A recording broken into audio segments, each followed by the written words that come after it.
రెండు కానీ అంతకంటే ఎక్కువగా గల నామవాచకాలను కలిసి ఒకే మాటగా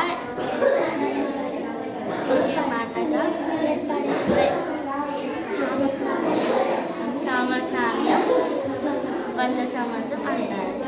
ఉదాహరణ తల్లిదండ్రులు, కాయగూరలు. నెక్స్ట్ రెండు కానీ అంతకంటే ఎక్కువగా సమ ప్రాధాన్యం గల నామవాచకాలు కలిసి సమ ప్రాధాన్యం